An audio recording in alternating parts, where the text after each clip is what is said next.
बहनों, नमस्कार। बिनु सत्संग विवेक न होई।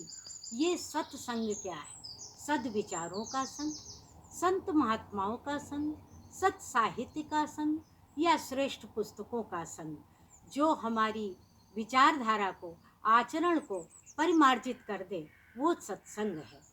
और वो सत्संग आज की भागदौड़ भरी जिंदगी में सबसे अच्छा सुगम साधन है स्वाध्याय, सेल्फ स्टडी।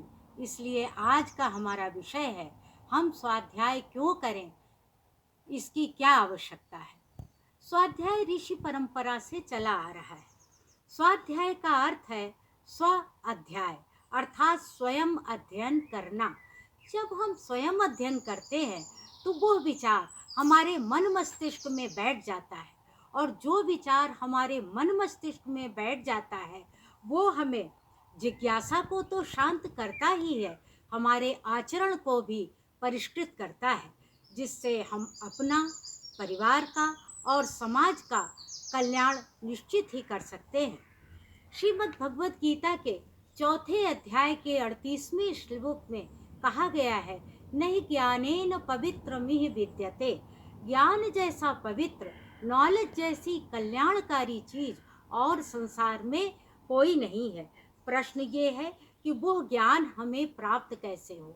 उस ज्ञान के लिए हम प्रतिदिन थोड़ा समय निकालें और श्रेष्ठ पुस्तकों का अध्ययन करें। मुंडक उपनिषद में इसका उत्तर देते हुए ऋषि कहता है, इस ज्ञान को प्राप्त करने से भिद्यते हृदय ग्रंथि छिद्यते सर्व संशया।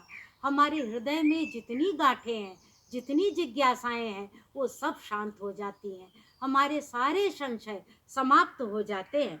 संत तुलसीदास जी कहते हैं, तब सोई बुद्धि पाई उजियारा, उर ग्रह बैठी ग्रंथि निरुआरा। छोरन ग्रंथि पाव जो सोई, तब वह जीव कृतारथ होई। सत साहित्य के, संतों महात्माओं के संग से, श्रेष्ठ पुस्तकों के संग से मन की जितनी ग्रंथियां हैं वो सब शांत हो जाती हैं, जिज्ञासाएं शांत हो जाती हैं, मन निर्मल हो जाता है। और जब ग्रंथियां नहीं रहती, मन निर्मल हो जाता है, सारी शंकाएं समाप्त हो जाती हैं, तो जीवन का उद्देश्य मिल जाता है, जीवन कृतार्थ हो जाता है। प्रिय मित्रों, ये अध्ययन जितना भी आप करें उस पर चिंतन मनन करना आवश्यक है। यदि आपने चिंतन नहीं किया तो जिस प्रकार से दाल बनाने पर चमचा उसके साथ रहता है लेकिन दाल का स्वाद चम्मच को नहीं आ पाता, वो सत साहित्य का अध्ययन भी ज़्यादा सार्थक नहीं हो पाएगा। तैत्तिरीय उपनिषद के 11वें अनुवाक में कहा गया है, स्वाध्यायान मा प्रमदा। स्वाध्याय करने में आलस्य मत करो। क्यों? इस सेल्फ स्टडी से माइंड में शार्पनेस आती है, पर्सनैलिटी निखर जाती है, मन शांत हो जाता है, जिज्ञासाएं शांत हो जाती हैं और आपकी विचारधारा में गहराई आ जाती है। जब आप अपनी विचारों को प्रस्तुत करते हैं तो विचार प्रखर होते हैं, बुद्धि निर्मल होती है। इसलिए स्वाध्याय अवश्य करना चाहिए। आपको थोड़ी छोटी सी कहानी के माध्यम से इस स्वाध्याय की महिमा का वर्णन करना चाहूँगी। प्राचीन समय में एक विद्योत्तमा नाम की परम विदुषी राजकुमारी थी। उसने शर्त रखी कि जो कोई मुझे शास्त्रार्थ में हरा देगा मैं उसी से विवाह करूंगी। एक से एक पंडित आए लेकिन शास्त्रार्थ में हरा न सके। अपमानित पंडितों ने उसकी किसी मूर्ख से विवाह करने की सोची। ढूंढते ढूंढते एक व्यक्ति जंगल में जिस डाल पे बैठा था उसे ही काट रहा था। उस मूर्ख राज से पंडितों ने कहा कि अगर आप विवाह करना चाहते हैं तो आप शांत रहिएगा। वो व्यक्ति तैयार हो गया।